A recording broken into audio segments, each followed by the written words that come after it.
لله رب العالمين والصلاة والسلام على سيد الأنبياء والمرسلين وعلى آله الطيبين الطاهرين وعلى من تبعهم بإحسان إلى يوم الدين أما بعد بسم الله الرحمن الرحيم وعن أبي أمامة رضي الله تعالى عنه أن رجلا سأل رسول الله صلى الله تعالى عليه وسلم ما الإيمان؟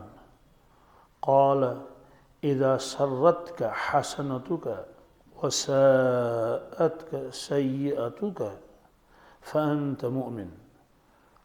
قال يا رسول الله صلى الله عليه وسلم فما الإثم؟ قال إذا حاك في نفسك شيء فدعه. رواہ احمد۔ حضرت ابو امامہ رضی اللہ تعالی عنہ فرماتے ہیں ایک شخص نے سوال پوچھا حضرت رسول اللہ صلی اللہ تعالی علیہ وسلم سے کہ ایمان کیا چیز ہے؟ آپ صلی اللہ علیہ وسلم نے جواب فرمایا جب تیری نیکی تجھ کو خوش کرے اور تیرا گناہ تیری برائی تجھے غمگین کرے تو سمجھ لو تم پکے مومن ہو۔ پھر اس شخص نے پوچھا یا رسول اللہ صلی اللہ علیہ وسلم گناہ کی علامت کیا ہے؟ آپ صلی اللہ علیہ وسلم نے ارشاد فرمایا جب کوئی کام تمہارے دل میں تردد پیدا کر دے تو اس کو چھوڑ دو، یعنی سمجھ لو کہ وہ گناہ ہے۔ یہاں ایمان کی حقیقت مقصود نہیں ہے، جیسے اس سے پہلے حدیث جبرائیل علیہ السلام اس میں آیا تھا اخبرنی عن الایمان، مجھے ایمان کے بارے میں بتا دیجئے ایمان کیا ہے۔ آپ نے فرمایا ان تؤمن باللہ وملائکتہ وکتبہ ورسلہ وغیر ذالک، لیکن یہاں ایمان کی حقیقت پوچھنا مراد نہیں ہے بلکہ ایمان کی علامتیں پوچھنی ہیں کہ مل ایمان سے مراد ہے اے ما علامت الایمان، مطلب تو یہ ہے مجھے کیسے پتہ چلے گا کہ میرا ایمان کامل ہے یا ناقص ہے، میرا ایمان پختہ ہے یا کچا ہے، یہ مجھے کیسے پتہ چلے گا؟ تو آپ نے اس کے لیے ایک اصول بیان فرمایا۔ اصول کیا ہے؟ اذا سرتک حسنتک، کہ جب تو کوئی نیک کام کرے، کوئی بھی نیک کام، اور اس نیک کام کرنے کے بعد تمہارا دل خوش ہو جائے، شکر ہے اللہ کا میں نے یہ کام کیا، خوشی ہو گئی کہ میں نے آج 20 رکعتیں نفل پڑھ لی، آج میں نے 2 سپارے تلاوت کر لیے، آج میں نے 500 درود شریف پڑھ لیے، آج میں نے اتنے پیسے اللہ کے راستے میں خرچ کر لیے، آج میں نے فلاں فلاں نیک کام کیا، دل خوش ہو گیا۔ تو فرماتے ہیں کہ یہ علامت ہے تمہارے ایماندار ہونے کی، بلکہ کامل مومن ہونے کی علامت یہ ہے۔ کیوں؟ ہر نیکی سے آپ کے دل میں کیا آتی ہے؟ خوشی آتی ہے، خوش ہو جاتے ہیں۔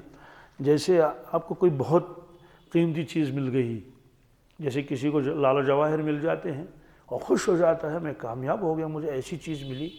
آپ نے فرمایا جب تم نیک کام کرو اور تیرا دل خوش ہو جائے، آپ کو خوشی ہو جائے کہ میں نے کچھ حاصل کیا، مجھے کچھ مل گیا، تو یہ علامت ہے اس بات کی تمہارے اندر ایمان کامل ہے۔ اور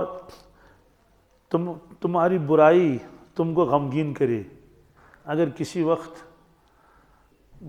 بشریت کی وجہ سے، بشر ہے انسان، فرشتہ نہیں ہے، کسی وقت اتفاقاً کوئی غلطی آپ سے ہو جائے، کوئی گناہ صادر ہو جائے، تو اس کی وجہ سے آپ کا دل غمگین ہو جائے، غمزدہ ہو جائے، آپ کو رنج ہو جائے، افسوس ہو جائے، ایسا کیوں کیا میں نے، مجھے ایسا نہیں کرنا چاہیے تھا، تو فرماتے ہیں کہ یہ بھی تمہارے کامل ایمان ہونے کی علامت ہے۔ اس کی تشریح اور آئے گی۔ انہوں نے عرض کیا یا رسول اللہ صلی اللہ علیہ وسلم مجھے یہ فرمائیے کہ گناہ کیا چیز ہے؟ مطلب تو ہے کہ بہت ساری چیزیں ایسی ہیں ان کے بارے میں تو صاف ہے یہ گناہ ہے. جھوٹ بولنا ہے، اس میں کسی سے پوچھنے کی ضرورت ہی نہیں، یہ تو ایک عام آدمی بھی سوچتا ہے کہ یہ تو گناہ ہے. یا ایسے اللہ کی نافرمانی، رشوت لینا ہے، حرام کھانا ہے، کسی پر ظلم کرنا ہے، جھوٹ بولنا ہے، دھوکہ دینا ہے، یہ ساری چیزیں تو گناہ کی ہیں ہی. لیکن کچھ چیزیں ایسی ہوتی ہیں جس کے بارے میں کوئی واضح ثبوت نہیں ہوتا ہے یہ گناہ ہے یا نہیں ہے. تو حضرت تو وہ مجھے کیسے پتہ چلے گا؟ ہزاروں چیزیں ایسی ہوتی ہیں. آپ نے فرمایا کہ جب کوئی چیز تمہارے دل میں کھٹک پیدا کرے، تمہارے دل میں تردد پیدا کرے، تمہارے دل میں بے چینی آ جائے اس کام کی وجہ سے، اس کو چھوڑ لو، اس کو مت کر لو. وہ تمہارے حق میں وہ ایک طرح کا گناہ ہے. کبیرہ نہ صحیح، صغیرہ ہی صحیح، غیر اولا ہی صحیح، یہ اصول فرمایا. اس سے معلوم ہوا کہ جب ایمان والا نیک کام کرے اس کو ضرور خوشی ہونی چاہیے کہ اللہ نے توفیق دے دی، میں نے نیک کام کیا، اس پر اللہ میرا راضی ہو جائے گا، مجھے ثواب ملے گا اور آخرت میں مجھے اس کی وجہ سے کامیاب و سرخروی مل جائے گی.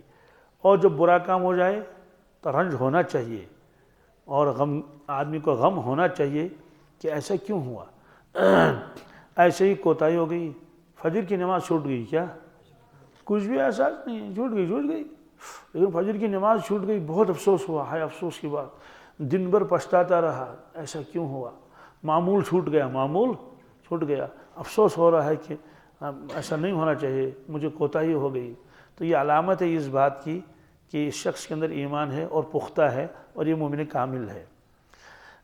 معلوم ہوا کہ نیکی اور برائی کے اندر امتیاز کرنا یہ مومن کا کام ہے. کس کا؟ مومن کا کام ہے. اور فرماتے ہیں کہ ایمان ہی ایک ایسی چیز ہے جو آدمی کو بتاتی ہے کہ یہ چیز غلط ہے، یہ چیز صحیح ہے. ایک روشنی اللہ تعالیٰ ایمان والے کے دل میں ڈال دیتے ہیں. لکھا کہ لیکن جو شخص ایمان تو ہے اس کے پاس لیکن وہ فسق و فجور میں مبتلا ہے. کس میں؟ فرماتے ہیں کہ وہ امتیاز نہیں کر پاتا ہے. اس میں ایک مسئلہ یہ بھی ہے، یہ جو اصول فرمایا رسول اللہ صلی اللہ علیہ وسلم نے، تیری نیکی تجھ کو خوش کرے، تیری برائی تجھ کو غمگین کرے، یہ عام حکم ہے، یہ خواص کے لیے ہے. دونوں جواب ہیں.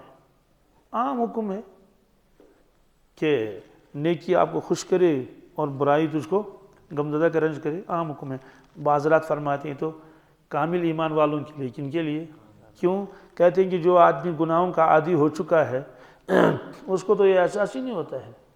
کسی کو تھپڑ مارا، کبھی باپ سے لڑائی کر لی، کبھی ماں سے لڑائی کر لی اور دن بھر جھوٹ بولتا رہا، کچھ بھی نہیں، جیسے تھا ویسے ہے. فرماتے یہ کامل ایمان والوں کے لیے ہے کیونکہ ان کے دل میں فوراً پیدا ہو جاتا ہے یہ چیز مجھے نہیں کرنی چاہیے. اور ایک حدیث میں بھی ہے، وہ ہے کہ جب مومن سے کوئی غلطی ہو جاتی ہے، کوئی گناہ سرزد ہو جاتا ہے تو وہ بے چین و بے قرار ہو جاتا ہے، مضطرب ہو جاتا ہے اور اتنا اس کو جو ہے وہ فکر پیدا ہو جاتا ہے، اتنے گھبراہٹ اور ڈرتا ہے، اس کو لگتا ہے کہ اب ایک پہاڑ آیا ہے اور وہ میرے سر کے اوپر ہے اور وہ نیچے آ رہا ہے. نیچے مطلب تو یہ ہے کہ اب وہ نیچے آ جائے گا اور میں پہاڑ کے نیچے دب جاؤں گا. یعنی وہ ڈرتا ہے کہ مجھ سے یہ غلطی ہو گئی، اب کہیں ایسا نہ ہو کہ اللہ میری پکڑ فرمائے، پکڑ کرے گا اللہ تعالیٰ. ڈرتا ہے، گھبراتا ہے اور جب تک وہ توبہ نہیں کرتا تب تک اس کو سکون نہیں ملتا ہے، بے چینی اور بے قراری برابر رہتی ہے. لیکن اب جو اس نے توبہ کر لی، اللہ سے معافی مانگ لی اور کچھ آنسو بہائے، جو بھی ہو، کچھ صدقہ خیرات بھی کر لیا، اس کے دل کو ایک تسلی ہوتی ہے کہ اب میں بچ گیا، اب مجھے اللہ تعالیٰ سزا نہیں دیں گے. تو فرمایا کہ تو ایمان والے سے جب کوئی ایسی غلطی ہو جاتی ہے، گناہ ہو جاتا ہے تو اتنا گھبراتا ہے جیسے وہ آدمی گھبرائے گا، ڈرے گا کہ جس کے سر کے اوپر کیا ہو؟ پہاڑ ہو.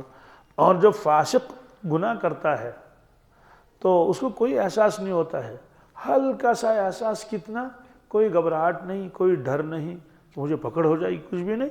بالکل ایسا جیسا مکھی اڑ کے آئی اور کسی کے ناک پر بیٹھی. تو ظاہر سی بات ہے کسی کے ناک پر مکھی بیٹھ جائے اس کو کون سی پریشانی ہوگی؟ کچھ بھی نہیں. اور مکھی کو اڑانا کوئی زیادہ مشکل نہیں ہے. یوں ہاتھ سے کر لیا اور مکھی اڑ گئی. مطلب تو یہ کہ بس اتنا احساس ہوتا ہے اس کو، گویا میں نے کوئی جرم نہیں کیا، مجھے کوئی اس پر پکڑ نہیں ہوگی. اس کے دل میں کوئی بے چینی اور بے قراری اور اضطراب پیدا نہیں ہوتا ہے. یہ آپ نے علامت فرمائی کہ یہ تمہاری کامل ایمان ہونے کی علامت ہے. ایسا ہوتا ہے کہ عام آدمی جو گناہوں کا عادی ہے وہ کتنا ہی بڑا گناہ کر لے گا، کچھ بھی نہیں. شروع میں جو آدمی رشوت لیتا ہے، پہلے نہیں لیتا تھا، جب دیکھا کہ سارے ہی لے رہے ہیں تو نفس نے بھی کہا کہ جب ان کو کچھ نہیں ہوا تو تمہیں کیا ہو جائے گا، لے لو. آج تو سبھی لے رہے ہیں، پہلے دن جب لے گا تو گھبرائے گا، ڈرے گا، کہیں ایسا نہ ہو کہ حادثہ پیش آ جائے. ایسے اللہ بچائے کوئی شخص نشہ کرنے لگا، شراب پینے لگا، شروع میں تو وہ تھوڑا گھبرائے گا، بے چین ہو جائے گا، لیکن جب وہ عادی ہو جائے گا تو وہ بے چینی اس کو پھر نہیں رہے گی، بے چینی ختم ہو جائے گی، کچھ بھی نہیں. تو فرمایا کہ لیکن جن لوگوں کے دل صاف ہو چکے ہیں، ذرا سی غلطی ہو جائے گی تو ان کا دل اس کو برداشت نہیں کرتا ہے. اس کی مثال بزرگوں نے دی ہے، بہت بہترین مثال، جس سے بالکل بات واضح ہو جاتی ہے. مثال کیا ہے؟ ایک آدمی غسل خانے میں ہے اور وہ نہا رہا ہے اور گرم پانی سے نہا رہا ہے. ظاہر سی بات، جب غسل خانہ بند ہوتا ہے اور آدمی گرم پانی استعمال کر لے تو گرم پانی سے بھاپ اٹھتا ہے. تو ظاہر سی بات ہے، جب بھاپ اٹھے گا تو پورے غسل خانے میں تو پھیل جائے گا، لیکن کسی چیز پر وہ ظاہر نہیں ہوتا. وہاں کپڑے لٹکے ہوئے ہیں، وہاں ٹاول لٹکی ہوئی ہے، وہاں اور دیواریں ہیں. البتہ اس غسل خانے میں ایک آئینہ بھی ہے. کیا ہے؟ اتنا بڑا آئینہ وہاں ہے. آپ ذرا آئینے کی طرف دیکھ لیجئے، ہے نا، تو وہ بالکل بھر جاتا ہے اس بھاپ سے. چہرہ دیکھنا چاہو گے تو آپ چہرہ نظر نہیں آئے گا. سوال کیا، یہ جو بھاپ اتنی اٹھی گرم پانی سے، وہ صرف وہیں گئی یا اور بھی کہیں گئی؟ وہ تو ہر جگہ گئی، کپڑوں کے اوپر بھی وہ لگ گئی، دیواروں کے اوپر لگ گئی، اور جو چیزیں ہوتی ہیں، لیکن کسی چیز پر وہ بھاپ ظاہر گویا جیسے ہے ہی نہیں جیسے. لیکن یہ آئینہ ہے. کیا ہے؟ آپ نے دیکھ لیا، اوہو آئینے پر تو بھاپ لگ گئی ہے، اب وہ آئینہ چہرہ بھی نہیں دکھاتا، اب تو صاف کرنا پڑے گا. تو یہاں وہ چیز ظاہر نہیں ہوئی، یہاں یہ چیز ظاہر ہوئی. تو فرمایا کہ یہ جو علامت فرمائی کہ تیری نیکی تجھ کو خوش کرے اور برائی تجھ کو غمگین کر دے، اور اسی طرح سے جو چیز تیرے دل میں کھٹک پیدا کرے، تو یہ علامت ہے تمہاری کہ تم ایمان والے ہو. تو فرمایا کہ یہ ان لوگوں کے لیے جن کے دل بالکل صاف ہو چکے ہیں. دوسرا اس میں یہ آیا تھا کہ اس گناہ کیا ہے. کیا؟ ایک تو گناہ ہیں جو ہیں ہی، چھوٹے گناہ بڑے گناہ، وہ یہ ہے. مطلب تو یہ ہے کہ کچھ چیزیں ایسی ہوتی ہیں کہ آدمی سوچتا ہے اس کو میں کروں یا نہ کروں، یہ میرے لیے جائز ہے یا ناجائز ہے. مثلا بہت سارے ممالک میں جو ہے وہ گوشت ہوتا ہے تو آدمی متردد ہوتا ہے، اس کو پتہ نہیں حلال ہے یا نہیں ہے، تو ایک بے چینی بے قراری ہوتی ہے. کوئی دوائی ہے، لوگوں نے کہا کہ اس میں کہ شراب ملائی گئی ہے، تو اس کو ایک بے چینی سی ہو جاتی ہے کہ اس کو میں استعمال کروں یا نہیں. ایسے ہزاروں چیزیں ہوتی ہیں. تو اس کے لیے آپ فرمائیں کہ دیکھو، اگر کوئی کام کرنا ہے آپ کو اور آپ کے دل میں کھٹک ہے. کیا ہے؟ کھٹک پیدا. کھٹک کا مطلب یہ ہے کہ آپ کا دل اس کی وجہ سے بے چین ہو جاتا ہے، تردد دل میں آتا ہے کہ کروں تو فرمایا اس کو چھوڑ دو، اس کو کرو ہی مت. جب نہیں کرو گے تو تردد رہا ہی نہیں. اب کھانے کی چیز ہے، بعض لوگوں نے کہا کہ اس کے اندر غلط چیزیں ملی ہوئی ہیں، یہ چیز جو ہے وہ اس میں فلاں جانور کا جو حرام جانور ہے اس کی چربی ڈالی جاتی ہے، اس کے گوشت اس کو بنایا جاتا ہے، چھوڑ دو اس کو. کیا؟ اور جو چیز بالکل صاف و شفاف ہے اس کو استعمال کر لو. اس لیے فرمایا کہ اذا حاک فی نفسک شیء، کوئی چیز تیرے دل میں تردد پیدا کرے، فدعہ، چھوڑو اس کو. جب اس کو چھوڑ دے گا تو آدمی مطمئن رہے گا. بہرحال خلاصہ یہ ہے کہ جس شخص نے سوال کیا تھا اس کو آپ نے فرمایا کہ ایمان یہ ہے. یعنی یہاں ایمان کی حقیقت نہیں مراد ہے، یہاں ایمان کی علامت مراد ہے. یہ شخص مومن ہے، یہ بتایا.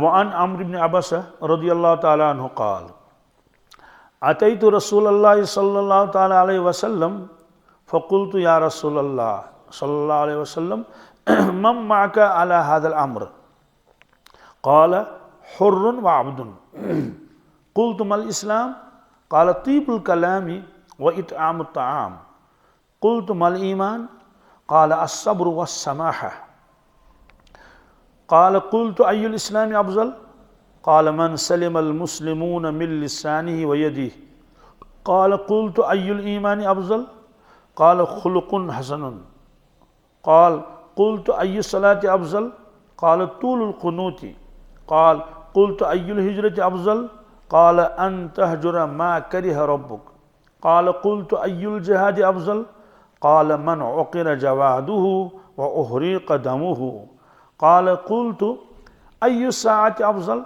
قال جوف الليل الآخر رواہ احمد۔ یہ ایک صحابی ہیں حضرت عمرو بن عبسہ رضی اللہ تعالیٰ عنہ، یہ قبیلہ بنو سلیم ہے، یہ اسی قبیلے سے تعلق رکھتے تھے، اس کو سلمی بھی کہتے ہیں، قدیم الاسلام ہے۔ یہ خود فرماتے ہیں کہ میں اسلام کا 1/4 ہوں، میں اسلام کا 1/، یعنی چوتھے نمبر پر میں اسلام لایا ہوں۔ فرماتے ہیں انی لربع الاسلام۔ یہ اپنے قبیلے سے آئے اور ملاقات کی حضرت رسول اللہ صلی اللہ علیہ وسلم سے مکہ شریف میں۔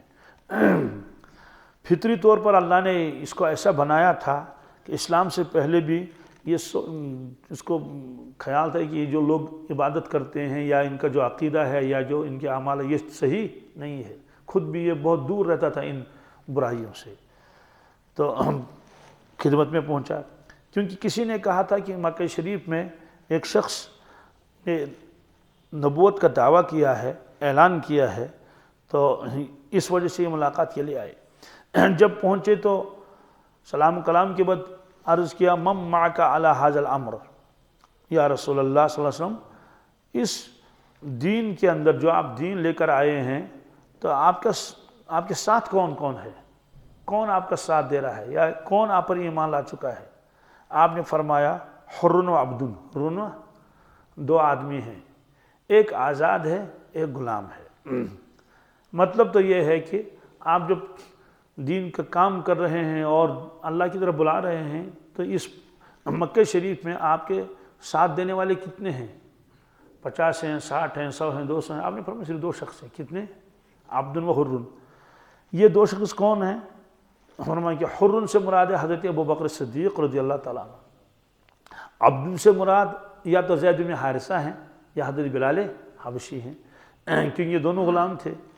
مطلب تو ہے کہ 2 آدمی میرے ساتھ ہیں، تیسرا کوئی میرے ساتھ نہیں ہے۔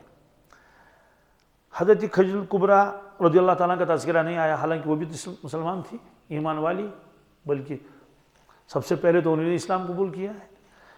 فرماتے ان کا تذکرہ اس لیے آیا تو خاتون ہے، مستورات ہے، اپنے گھر میں رہتی ہیں، ظاہر سی بات ہے یہاں شانہ بشانہ کام کرنا ہے، مدد کرنی ہے۔ اور حضرت علی رضی اللہ تعالیٰ نے وہ ابھی کم سن ہیں، 10 سال کے ہیں وہ، اس لیے ان کا تذکرہ نہیں کیا، تو ان 2 شخصوں کا تذکرہ کیا، ایک حرن ایک عبدن، وہ 2 ہی شخص میرے ساتھ ہیں۔ اس سے یہ معلوم ہوا کہ اسلام کی جب ابتدا ہوئی ہے کوئی ہزاروں لوگ اور سینکڑوں لوگ ایک ساتھ جو ہے اس میں شامل نہیں ہوئے اور لبیک نہیں کی، تو معلوم یہ ہوا کہ جب بھی کوئی آدمی کہیں دین کا کام کر لے اس کو تو جس کو کہتے ہیں ہم 0 سے سٹارٹ کرنا، کیا 0 سے ہی سٹارٹ کرنا پڑتا ہے، اور یہی اسلام کا مزاج بھی ہے۔ دوسرا مطلب تو یہ ہے کہ جو دین لے کر آئے ہیں آپ، یہ امیروں کے لیے یا غریبوں کے لیے ہے یا دونوں کے لیے ہے، یہ عربیوں کے لیے یا عجمیوں کے لیے ہے، یہ صرف آقاؤں کے لیے ہے یا صرف غلاموں کے لیے ہے؟ آپ نے فرمایا حرن عبدن، حرن میرا دین ایسا ہے، یہ آزاد لوگوں کے لیے بھی ہے، یہ غلاموں کے لیے بھی ہے، یہ امیروں کے لیے بھی ہے، غریبوں کے لیے۔ یہ کوئی ایسا مذہب نہیں ہے جس میں جو ہے وہ امیروں کو ترجیح دے دی جائے اور غریبوں کو نکال دیا جائے۔ جیسے قرآن پاک میں ہے، اس کے شان نزول میں لکھا ہے، قریش مکہ نے ایک مرتبہ رسول اللہ صلی اللہ علیہ وسلم سے کہا کہ ہم آپ کی مجلس میں آئیں گے، بیان سنیں گے، لیکن شرط یہ ہے کہ جو آپ کے پاس وہ غریب صحابہ ہیں تو ان کو آپ کو نکالنا پڑے گا، ان کو آپ کو کہ وہ پیچھے رہیں۔ صحابہ کرام نے یہ سن لیا تو انہوں نے کہا یا رسول اللہ صلی اللہ علیہ وسلم اگر یہ اسلام قبول کریں گے تو سبحان اللہ، یہ تو خوش خوشی کی بات ہے، ہم خود ہی پیچھے رہیں گے کیا؟ ہم خود ہی جی تو وہی نازل ہوئی آپ ایسا بالکل نہ کریں، آپ ایسا بالکل نہیں. یہ مخلص ہیں، ان کو تو اسلام لانا نہیں ہے، ان کے اندر اتنا غرور ہے، یہ گویا کہ ان غریبوں کے ساتھ پاس بیٹھنے کے لیے ان کو جو ہے وہ ان کا غرور اور تکبر ان کو اجازت نہیں دیتا ہے. یہ تو اسلام یہ ہے کہ یہ تو اسلام ہی ہے جو آقا اور غلام کے اندر کوئی اس طرح کا فرق نہیں کرتا ہے. ایک ہی صف میں کھڑے ہوئے محمود و ایاز، اور نہ کوئی بندارہ نہ کوئی بندہ نواز. جب ایک ہی صفحے میں ہے تو محمود بھی وہی ہے اور ایاز بھی رہی ہے، تو اس وقت تو یہ دونوں اللہ کے سامنے کھڑے ہیں ہاتھ باندھے ہوئے، تو اس وقت یہ تھوڑے چلے گا جناب یہ تو افسر ہے اور یہ تو آقا ہے اور یہ تو اس کا غلام ہے. یہ تو بالکل ایسا ہے جیسے ایک افسر ہے اور اس کا ایک پی اے کہیے یا کوئی کچھ بھی کہیے، خادم کہیے، تو جب نماز کا وقت ہو جائے گا تو دونوں ہی کی صف میں ہے. اور کبھی الٹا بھی ہو سکتا ہے کہ افسر صاحب تو بحیثیت مقتدی ہیں اور جو اس کا پیان ہے وہ امام بن گیا. تو برا آپ نے فرمایا کہ میرا دین ایسا ہے، یہ مالداروں کے لیے نہیں ہے، یہ حرن و عبدن سنوں کے لیے ہے. امیر بھی آئیں گے، غریب بھی آئیں گے، عرب کے بھی آئیں گے، عجم بھی آئیں گے، سبوں کے لیے ہے. برا دونوں معنی ہیں اس کے. اس کے بعد انہوں نے کہا مال اسلام. کیا یہاں اسلام کی حقیقت مراد نہیں ہے بلکہ اسلام کی خصلتیں مجھے بتا دیجئے کہ اسلام کے اندر کیا کیا خصائل ہیں، خصلتیں ہیں، اس کے اثرات بتا دیجئے. آپ نے فرمایا طیب الکلام. کیا اسلام کی خوبیوں میں سے ایک ہے اچھا کلام کرنا. کیا کرنا؟ اچھا کلام کرنا، طیب الکلام. وَإِطْعَامُ الطَّعَامُ، کھلانا لوگوں کو. یہ دو چیزیں ایسی ہیں اس کے اثرات عوام پر پڑ جاتے ہیں. سب سے پہلی چیز پر طیب الکلام. کیا؟ اچھا کلام کرنا، خوش مزاجی سے لوگوں کو ملنا اور بہترین انداز سے بات کر لینا، ترش روی اختیار نہیں کرنا، برا بلا نہیں کرنا. طیب الکلام، بہترین کلام کرنا سبوں سے، چھوٹوں سے بڑوں سے سبوں کے ساتھ. فرماتے ہیں کہ یہ اسلام کی خوبیوں میں سے ایک بہت بڑی خوبی ہے. دوسرا فرمایا کہ کھلانا پلانا لوگوں کو، انہیں سخاوت کرنا، اس سے بھی لوگوں کے اوپر اثرات پڑ جاتے ہیں.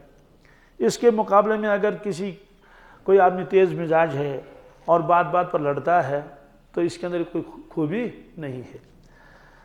اللہ کے نبی صلی اللہ تعالیٰ علیہ وسلم کے کمالات میں سے ایک کمال یہ بھی ہے. فرمایا فَبِمَا رَحْمَةٍ مِّنَ اللَّهِ لِنْتَ لَهُمْ وَلَوْ كُنْتَ فَضًّا غَلِيظَ الْقَلْبِ لَانفَضُّوا مِنْ حَوْلِكَ. اللہ تعالیٰ فرماتے ہیں حضرت رسول اللہ صلی اللہ علیہ وسلم کو، وہی قرآن پاک میں ہے کہ اللہ کی رحمت سے فَبِمَا رَحْمَةٍ مِّنَ اللَّهِ لِنْتَ لَهُمْ، آپ اپنی امت کے لیے نرم ہو گئے. ورنہ استاد کو تو غصہ آتا ہی ہے نا، آتا ہے. تو آپ استاد بھی تھے، پیر مرشد بھی تھے، رہبر بھی تھے، نبی بھی تھے، سب تھے نا، ہادی بھی تھے، سب کچھ تھے. تو جیسے روایتوں میں آتا ہے وہ ایک شخص آیا اور مسجد کو جو صحن تھا تو اس میں آ کر اس نے پیشاب کر دیا. صحابہ کرام نے تو کہا مہ مہ مہ مہ، ارے یہ کیا کرنا شروع کر دیا. آپ نے فرمایا کہ بھائی اس کو کچھ مت کہو، اس کو کچھ مت کرنے دو، کیونکہ اب اس کو تکلیف پہنچے گی. آپ اس کو اٹھائیں گے، کھڑا ہو جائے گا تو اس کے کپڑے بھی خراب ہو جائیں گے. بس اس کے بعد آپ نے فرمایا اس پر پانی ڈال دو. چونکہ کوئی قالین والین تو تھی نہیں، وہ تو ایسی ریت اور سنگریزے تھے. پھر اس کو بلایا، بہت نرمی کے ساتھ سمجھایا یہ حصہ مسجد میں شامل ہے. وہ خود فرماتے ہیں کہ واللہ ما زجرنی، قسم اللہ کی انہوں نے مجھے ڈانٹا نہیں، ولا شتمنی، اور مجھے کوئی برا بلا بھی نہیں کہا اور مجھ پر غصے بھی نہیں ہوئے، بہت نرمی کے ساتھ مجھے سمجھایا. تو بہرحال فرمایا کہ اگر آپ تیز مزاج ہوتے، بات بات پر پکڑ دکڑ کرتے اپنے صحابہ کی، لانفضوا من حولک، یہ سب لوگ آپ سے دور بھاگتے، آپ کے قریب نہیں رہتے. اس سے معلوم ہوا کہ جب آدمی کے اندر تیزی ہوتی ہے اس کے کلام میں تو لوگ اس سے دور بھاگتے ہیں، اس کے قریب نہیں آتے ہیں. جب اللہ کے نبی صلی اللہ علیہ وسلم سے فرمایا گیا لانفضوا من حولک، یہ آپ سے دور بھاگتے، باکمال سے جب دور بھاگیں گے تو ہم جیسا کوئی بے کمال ہوگا تو اسے کیسے نہیں دور بھاگیں گے. بارہ اس نے فرمایا کہ اسلام کی خوبیوں میں سے ایک ہے طیب الکلام. کیا؟ اچھا کلام کرنا، نرم کلام کرنا، میٹھا کلام کرنا، کوئی ترش روئی نہیں ہے، کوئی غصہ نہیں، کوئی ڈھانٹ ڈپٹ نہیں، کوئی غلط ایسا نہیں. دوسرا فرمایا غریبوں کو اور مساکین کو اور دوسرے محتاجوں کو کیا کرنا؟ کھانا کھلانا، یعنی ان کی ضرورتوں کو پورا کرنا. یہ فرمائی اسلام کی خوبیوں میں سے ایک خوبی ہے. انہوں نے کہا مل ایمان، ایمان کیا ہے؟ ایمان کی حقیقت مراد نہیں، مطلب تو کامل ایمان کی پہچان کیا ہے، کامل ایمان کی؟ آپ نے فرمایا الصبر والسماحہ، فرمایا کامل ایمان کی پہچان ہے صبر کرنا، کیا کرنا؟ اور سماحہ کرنا۔ سماحہ کے دو معنی آتے ہیں، ایک سماحہ کے معنی آتے ہیں سخاوت، دوسرا چشم پوشی اور درگزر، دونوں کا تذکرہ آئے گا۔ تو فرمایا کہ ایمان تو صبر کا نام ہے۔ تو صبر کی تین قسمیں ہیں، کتنی؟ نمبر ایک صبر علی الطاعہ، صبر علی طاعت کے اوپر جھم جانا، نیک کاموں کے اوپر پابند بننا، صبر علی الطاعہ، یہ صبر کی پہلی قسم ہے۔ کیونکہ اس میں بہت کوتاہی ہوتی ہے، آدمی جو اعمال میں جھمتا نہیں ہے، وقتی طور پر تو وہ معمولات کا پابند ہو جاتا ہے، لیکن کچھ وقت گزر جاتا ہے تو سب ختم ہو گئی۔ جیسے ابھی بھی رمضان گزرا، تو رمضان میں ہم لوگ تو بہت پابند تھے، بالخصوص فجر کی نماز کے اور تلاوت کے، اور جب رمضان گزر گیا تو دیکھا کہ بھائی اب معمولات بھی جو ہے وہ چھوٹ رہے ہیں، وہ شوق و ذوق سارا ختم ہو گیا۔ آپ نے فرمایا کہ اصل ایمان یہ ہے، کامل ایمان کے ہے الصبر۔ دوسرا صبر کا مطلب ہے صبر عن المعصیہ، صبر عن گناہوں سے اپنے آپ کو روکنا، اس میں بھی صبر کرنا پڑتا ہے۔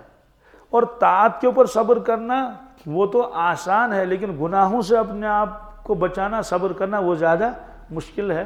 اس کی وجہ یہ ہے کہ گناہوں سے آدمی اپنے آپ کو بچائے تو نفس اس کا ماننے کے لیے تیار نہیں ہے، طرح طرح کے تماشے اس کو دکھاتا ہے اور سمجھاتا رہتا ہے، یہ کوئی وہ نہیں ہے، سارے لوگ یہ تو کر ہی رہے ہیں، اب آپ ایک ہی بن گئے، اب ایک متقی پرہیزگار، وہ یہ تو بہت مشکل ہے پھر معاشرے میں چلنا، اور کیا کیا سمجھاتا ہے اس سے۔ اسے فرمایا صبر علی الطاعہ، صبر علی المعصیہ۔ تو صبر علی البلاء، صبر علی اس کا مطلب یہ ہے کہ دنیا میں جو تکلیفیں آدمی کو پہنچتی ہے، اللہ سے شکوہ نہ کرے، کیا کرے؟ شکوہ شکایت نہ کرے۔ تکلیف تو پہنچتی ہے تو اس پر صبر کرے، شکوہ شکایت نہ کرے۔ یہ فرمایا کہ تو ایمان کامل کی ایک خصلت یہ ہے الصبر۔ دوسرا سماحہ، سخاوت، کیا؟ سخاوت کا تذکرہ بھی آئی، اطعام الطعام، لیکن وہ اطعام الطعام وہ صرف ایک جہت ہے، لیکن یہاں سخاوت جو ہے یہ عام ہے۔ سخاوت جو ہے ہر طرح کی سخاوت کر لینا، خرچ کر لینا، سخی بننا، بخیل نہ بننا۔ دوسرا ہے چشم پوشی کرنا، درگزر کرنا۔ آدمی رہتا ہے چھوٹوں کے ساتھ بھی، بڑوں کے ساتھ بھی، اس لیے فرمایا کہ تکلیفیں تو پہنچتی ہیں، کبھی چھوٹے سے، کبھی بڑے سے، کبھی بھائی سے، کبھی بیوی سے، کبھی باپ سے، تو فرمایا کہ ان تمام چیزوں میں ہے چشم پوشی کرنی چاہیے، درگزر کرنا چاہیے۔ اور فرماتے ہیں کہ جس کے اندر جتنا ایمان ہو اور وہ اتنی چشم پوشی کر لیتا ہے، نبھاتا رہتا ہے، درگزر کرتا رہتا ہے۔ کیوں؟ جتنا ایمان ہوگا اتنی اس کے اندر چشم پوشی آئے گی، کیونکہ آپ نے فرمایا ایمان کی علامتوں میں سے ایک یہ چیز ہے کہ وہ اس آدمی کے اندر صبر بھی آتا ہے اور سماحہ بھی آتا ہے، چشم پوشی۔ اللہ کے نبی صلی اللہ علیہ وسلم بڑے بڑے مجرموں کو معاف کرتے تھے۔ ایک صحابی ہیں ثمامہ ابن اثال، بہت زبردست دشمن، یہ یمامہ کے رہنے والے تھے، بہت زبردست انہوں نے نقصان بھی پہنچایا اور کیا کیا کیا، اور لڑائی جھگڑوں میں آگے آگے رہتا تھا۔ اس کو ایک مطلب پکڑ کے لائے صحابہ، کہیں سے لائے، پکڑ کے لائے مسجد نبوی میں۔ تو عرض کیا یا رسول اللہ صلی اللہ علیہ وسلم، ہم نے تو ثمامہ کو پکڑ لایا۔ فرمایا باندھ کے رکھو، کیونکہ کوئی جیل تو تھا نہیں اس زمانے میں، تو رکھیں گے کہاں؟ تو مسجد میں اس کو رکھا، کھانا وغیرہ بھی کھلاتے تھے وغیرہ، وہی نگرانی میں تھا، تو تھا ستون کے ساتھ بندھا ہوا۔ تو رسول اللہ صلی اللہ علیہ وسلم تشریف لائے، فرمایا کہ کیا خیال ہے تمہارا؟ ما فی قلبک، تمہارے دل میں کیا ہے؟ مطلب تو یہ ہے کہ تمہارے ساتھ کیا معاملہ کرنا چاہیے۔ اس کو معلوم ہے میں تو دشمن ہوں، دشمن کو تو مارا جاتا ہے۔ انہوں نے کہا کہ اگر آپ معاف کریں گے تو یہ آپ کی شان ہے، اگر آپ بدلہ لیں گے، مجھے قتل کر لیں گے تو ایسا بھی کر سکتے ہیں۔ ان تقتل زیادہ من، تو میں ایسا شخص ہوں واجب القتل ہوں۔ دوسرے دن پھر آپ تشریف لائے، آپ نے پھر اس سے پوچھا کہ ثمامہ کیا خیال ہے، تمہارے دل میں کیا ہے؟ انہوں نے کہا میں نے عرض کر لیا، آپ معاف کر دیں گے تو آپ کی شان ہے، آپ قتل کریں گے تو میں تو واجب القتل ہوں، اس لیے کہ دشمن ہوں آپ کا، اور لڑائیاں بھی بہت کی ہیں۔ تیسرے دن پھر اسے پوچھا کیا معاملہ کیا تمہارے ساتھ؟ انہوں نے کہا بس حضرت میں نے تو جواب دیا۔ آپ نے صحابہ سے فرمایا اس کو چھوڑ دو. کیا جاؤ, کوئی فدیہ نہیں, کوئی بدلہ نہیں, کوئی جرمانہ نہیں, جاؤ چھوڑ دو. وہ نکل گیا. وہ قریب کے ایک باغ میں گیا, وہاں کنواں تھا, وہاں نہا لیا.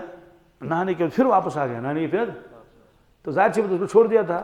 تو آپ نے فرمایا کہ آپ واپس کیوں آئے, آپ کو تو چھوڑ دیا گیا. اس نے کہا میں سمجھ گیا. کیا آپ بادشاہ نہیں. کیا بادشاہوں کا کام ہوتا ہے لوٹ کھسوٹ اور مار داڑ, اور جہاں دشمن ملے تو اس کو مار دینا اور قبضہ کرنا اور دولت جمع کرنا. میں نے دیکھ لیا یہاں 3 دن آپ نے مجھے رکھا. اصل میں تو رکھا تھا مسجد میں اسی لیے کہ یہاں کا ماحول دیکھے, یہاں کون آتا ہے کون جاتا ہے, یہاں کیا تعلیمات دی جاتی ہیں, صحابہ کرام کا اٹھنا بیٹھنا کیسا ہے, تاکہ عملاً دیکھے. عملاً اس نے دیکھا تو نہیں تھا نا. تو کہا کہ حضرت میں نے دیکھ لیا 3 دنوں تک کہ یہ وہ بادشاہوں کا معاملہ نہیں ہے. جو معاملہ آپ نے میرے ساتھ کیا بادشاہ یہ نہیں کر سکتا, نبی ہی کر سکتا ہے. نبی ہی تو نبی ہی ایسے مجرم کو معاف کر سکتا ہے اور بلا معاوضہ. ورنہ یہ بھی کہہ سکتے تھے کہ اتنے لاکھ لاؤ, 10 لاکھ قبیلے کا وہ بڑا سردار تھا. تو آپ نے فرمایا کہ ہم نے چھوڑ دیا. ہم نے کہا حضرت مجھے کلمہ پڑھا دیجئے. کیا؟ تو آپ نے اس کو کلمہ پڑھا دیا, مسلمان ہو گیا. اب چونکہ وہ اس کے علاقے سے غلہ آتا تھا مکہ, اب جو مسلمان ہو گیا پہنچ گیا وہاں. اب مکہ کے قریش آئے غلہ لینے کے لیے. اس نے کہا ایک دانہ بھی نہیں لے گا, ایک دانہ بھی. کہا کیوں؟ کہا میں مسلمان ہو چکا ہوں, تم دشمن ہو نبی کے. واپس کر دیا اس کو. کہا اب وہ کہاں جائیں گے, غلہ ہی نہیں ملتا. تو وہ لوگ آئے فریادی بن کر رسول اللہ صلی اللہ علیہ وسلم کی خدمت میں. حضرت سمامہ نے تو ہمارا غلہ ہی بند کر دیا. آپ نے اطلاع بھیجی سمامہ سے, کہا تو مخلوق پر کیوں غلہ بند کرتے ہو, ان کو غلہ دے دو. تو بہرحال یہ ہے سماحہ. کیا؟ تو ظاہر سی بات ہے وہ تو ہم تصور بھی نہیں کر سکتے. اللہ کے نبی کا ایمان کون تصور کرے گا. اس کا سماحہ بھی اسی انداز کا تھا. یہی حال ہوا فتح مکہ کے موقع پر. ایسے دشمن جنہوں نے 13 سال تک اتنا ستایا تھا, اور 13 ہی نہیں, اس کے بعد بدر میں جنگ کرنے کے لیے آئے, احد میں جنگ کرنے کے لیے, خندق میں جنگ کرنے کے لیے, یہ سارے صحابہ کو ستایا, کیا کیا کیا. فتح مکہ کے موقع پر سب ان کو لائے گا, آ جاؤ. سب جمع ہو گئے سامنے. اور چونکہ کعبہ کا دروازہ اونچا ہے نا, تو آپ تو اونچائی پر تھے اور سارے وہ جو ہے مطاف میں تھے. اس وقت اللہ کے نبی صلی اللہ علیہ وسلم نے تقریر بھی کی. کئی واقعے پیش آئے تو آپ نے فرمایا کہ بتاؤ تمہارے ساتھ کیا معاملہ کیا جائے. تو انہوں نے کہا انت کریم ابن کریم, آپ تو کریم ہیں اور کریم کے صاحبزادے ہیں, آپ تو ہمارے بھائی ہیں, آپ تو ہمارے بھائی ہیں. آپ نے فرمایا کہ ہاں تم تو بھائی ہو, لیکن ایسے جیسے یوسف علیہ السلام کے بھائی کہ ان کو کنویں میں ڈال دیا. تو اب وہ اندر سے سوچتے تھے کہ آج ہم کو بخشا نہیں جائے گا. کیا؟ آج ہم کو بخشا نہیں جائے گا, آج تو مارا جائے گا. تو پکڑے گئے. آپ نے فرمایا کہ اچھا, ابھی جب صحابہ کرام داخل ہو رہے تھے مکہ میں, 10,000 کی تعداد تھی, تو جھنڈا ایک صحابی کے ہاتھ میں تھا. اس نے ایک کافر کو دیکھا اور کہنے لگے الیوم یوم الملحمہ, الیوم نصر الکعبہ. تو اس کافر کو دیکھ کر, وہ سردار تھا ابو سفیان, اس کو دیکھ کر کہنے لگے کہ آج تو خون ریزی کا دن ہے, آج تو کعبہ میں بھی لڑائی حلال ہے. تو وہ جلدی سے آیا, یا رسول اللہ آپ دیکھ لیجئے یہ کیا کہہ رہے ہیں. انہوں نے کہا نہیں, آج خون ریزی کا دن نہیں ہے, الیوم یوم المرحمہ, آج تو رحمت کا دن ہے. فرمایا اس سے جھنڈا لے لو, اس سے جھنڈا لے لو, اس سے جھنڈا. اس نے ایسی بات کیوں کہی؟ تو اس صحابی سے جھنڈا لے لیا گیا. تو اس کے بیٹے کو دیا. کس کو؟ تاکہ وہ بھی زیادہ غم زدہ. میں نے کہا کوئی بات نہیں, مجھ سے لے لیا گیا اور میرے بیٹے کو دے دیا. تو اس موقع پر آپ نے فرمایا کہ لا تثریب علیکم اليوم انتم طلقاء, جاؤ تم آزاد ہو. یہ بھی نہیں کہا کہ جو ایمان لائے گا اس کو ہم چھوڑیں گے. فرمایا کہ نہیں, سب آزاد ہو لیکن لڑو مت. کیا؟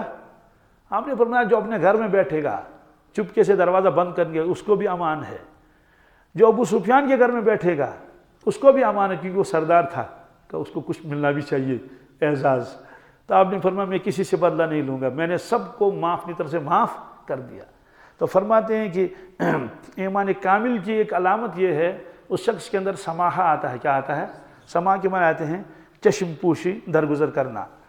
یہ فرمایا. قال قلت ای الاسلام افضل،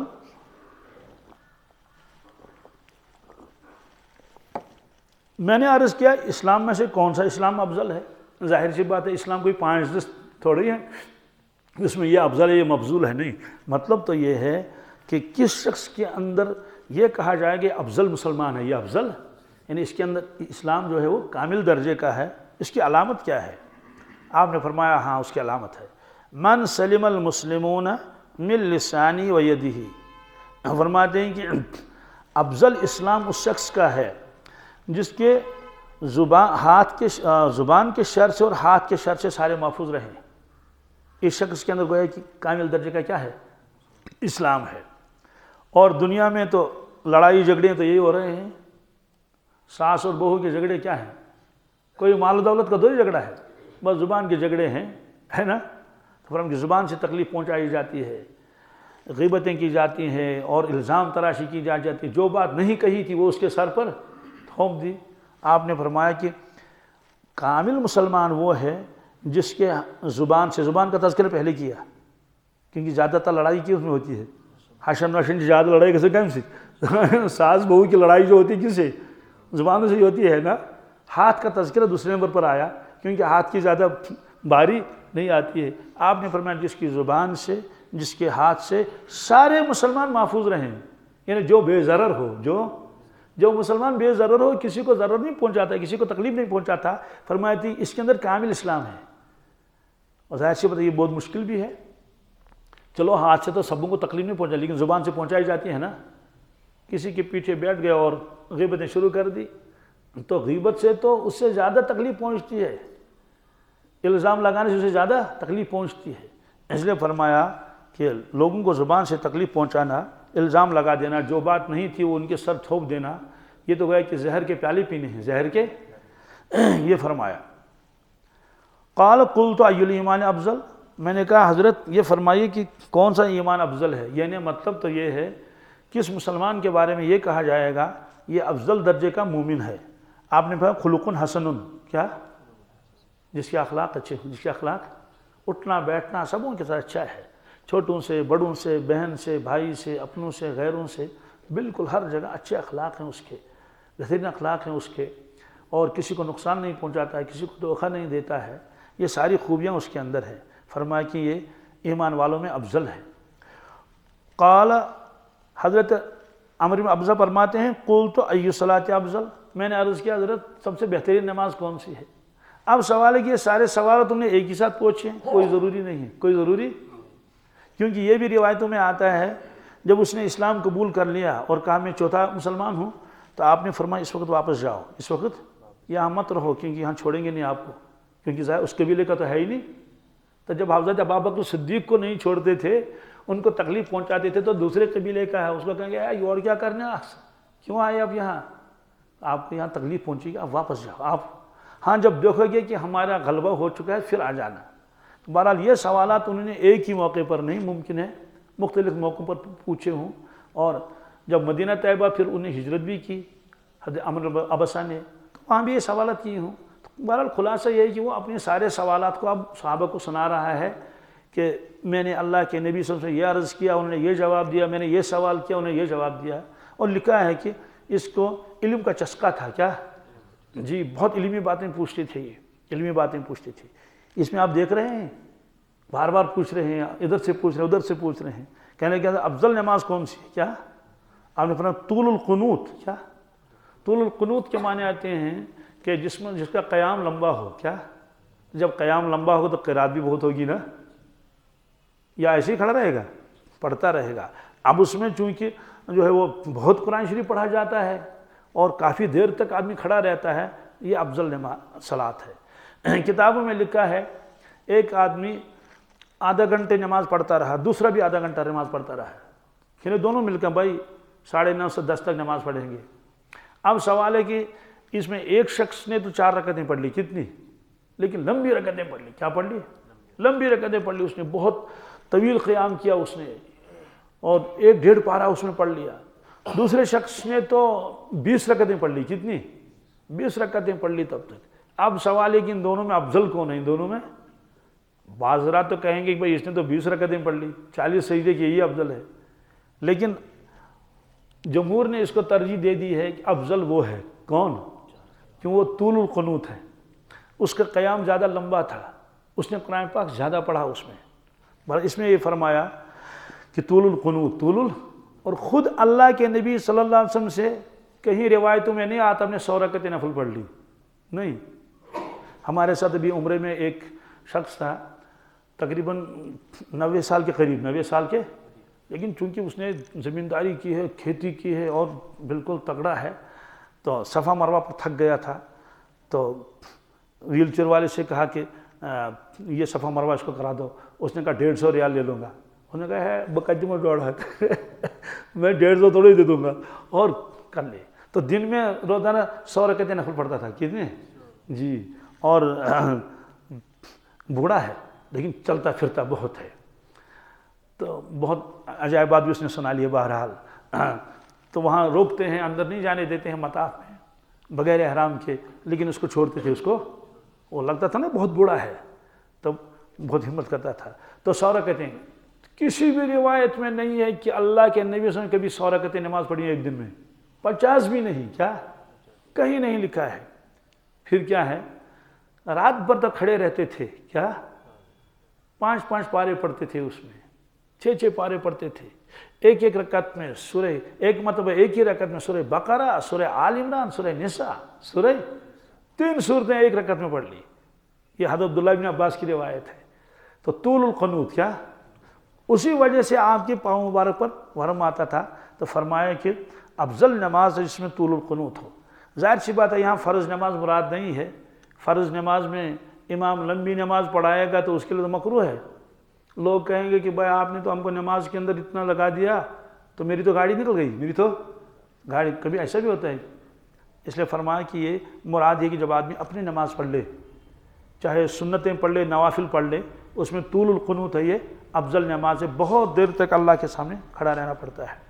وہاں حرم شریف میں صلاۃ اللیل پڑھتے ہیں وہ لوگ، لمبی نماز صلاۃ اللیل. قیام بھی لمبا ہوتا ہے لیکن رکوع سجود بھی لمبے ہوتے ہیں. تو میں نے ایک مرتبہ کہا میں ذرا گنوں گا یہ سبحان ربی الاعلیٰ کتنی مرتبہ پڑھے گا. پہلے والے سجدے میں تو میں نے گنا نہیں، لیکن سجدہ لمبا ہو گیا. اب جو اس نے اللہ اکبر کر کے دوسرا سجدہ کیا تو میں نے کہا میں گنوں گا انگلیوں پر. تو میں گنتا رہا. میں نے 78 مرتبہ پڑھ لیا سبحان ربی الاعلیٰ. کتنی مرتبہ؟ 78 مرتبہ گن کے. تب جا کے اس نے اللہ اکبر کہا. کیوں؟ ظاہر وہ فرض نماز نہیں ہے. وہ فرض نماز وہ صلاۃ اللیل ہے. اپنی مرضی پر لوگ آتے ہیں، کھڑے رہتے ہیں. اور چونکہ روایتوں میں آتا ہے وہ نمازیں اللہ کے نبی صلی اللہ علیہ وسلم لمبی پڑھی ہیں. تراویح پڑھتے تھے نا وہ بہت لمبی. رسول اللہ صلی اللہ علیہ وسلم اکیلے پڑھتے تھے تو وہ تو 2-3 دن تک پیچھے سے صحابہ کھڑے ہوئے تھے. پھر آپ نے منع فرمایا تو اس میں آپ رکوع بھی لمبے کرتے تھے، سجود بھی لمبے کرتے تھے. لیکن فرض نمازوں میں بس مسنون مقدار ہونی چاہیے، اس سے زیادہ نہیں. لیکن نوافل ہے، سنت ہیں، اس میں کوئی آدمی جو ہے کسی کا مجبور بھی نہیں ہے. جتنی نمازیں پڑھ لو لمبی پڑھ لو. تو میں نے عرض کیا ای الہجرت افضل. حضرت مجھے یہ فرمائیے کہ کون سی ہجرت افضل ہے؟ کون سی ہجرت؟ ہجرت تو سب جانتے ہیں. ہجرت کے معنی آتے ہیں کسی چیز کو چھوڑنا، دین کی خاطر اپنے وطن کو چھوڑ کر دوسری جگہ جانا. جیسے صحابہ کرام نے ہجرت کی. پہلی ہجرت ہوئی تھی مکہ شریف سے حبشہ، مکہ شریف سے. لیکن خود اس میں اللہ کے نبی صلی اللہ تعالیٰ علیہ وسلم تشریف نہیں لے گئے، صحابہ کو بھیجا. تو وہاں صحابہ پہنچے. کچھ وقت کے بعد معلوم ہوا کہ مکہ شریف والے تو سارے مسلمان ہو چکے ہیں، اس لیے یہاں رہنے کی ضرورت ہی نہیں. واپس آئے، دیکھا کہ نہیں یہ تو افواہ تھی، یہ تو پہلے سے زیادہ ہٹ درم ہے اور ستاتے ہیں مسلمانوں کو. پھر اس کے بعد آپ نے فرمایا تم مدینہ طیبہ جاؤ. تو صحابہ کرام کو مدینہ طیبہ بھیجتے رہے، کچھ حضرات کو. پھر خود پر تشریف لے گئی. یہ ہجرت ہے. لیکن فرماتے ہیں یہ ایک ظاہری ہجرت ہے، ایک باطنی ہجرت بھی ہے. باطنی ہجرت کیا ہے؟ باطنی ہجرت کے معنی آتے ہیں کہ زندگی بدلنا. کیا؟ گناہوں کو چھوڑنا، گناہوں کو. اور آپ نے اس کو فرمایا کہ وَالْمُحَاجِرُ مَنْ حَجَرَ الْخَطَائِعَ وَالذُّنُوبِ.